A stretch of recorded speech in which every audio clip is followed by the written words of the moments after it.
বন্ধুরা, অনেক সময় আমাদের ঘরে এরকম কিন্তু ফাটা বালতি থাকে যে এটা কোনো কারণে ফেটে গেছে বা অনেক সময় হ্যান্ডেল ভেঙে যায় বা রং জ্বলে যায়। সেই বালতিগুলো আমরা ফেলে দিই। তো এবার থেকে এই বালতিগুলোও ফেলে দেবো না। যদি এই বালতি থাকে তাহলে তো আমাদের ঘরে দেখো অনেক সময় এরকম ছেঁড়া বালিশের কভার থাকে বা ছেঁড়া নাইটি থাকে।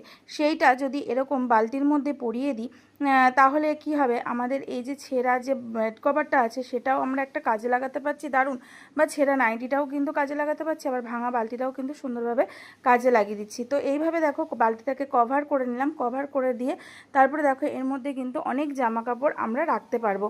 তারপরে দেখো এখানে আমি সমস্ত জামা কাপড় রেখে তারপরে বালতিটার মুখটা কিন্তু এইভাবে আটকে দিচ্ছি। আটকে দেওয়ার পর এবার অনেক সময় কি হয়, খুলে যেতে পারে বা ভেতরে পোকামাকড় ঢুকে যেতে পারে। তো তার জন্য দেখো এরকম বালিশের কভারটাকে এভাবে আটকে দিলাম। এটা কিন্তু একদম সিল প্যাক হয়ে গেল। তো টিপসটা কেমন লাগলো, ভালো লাগলে লাইক কমেন্ট শেয়ার আর চ্যানেলটাকে সাবস্ক্রাইব করে দিও।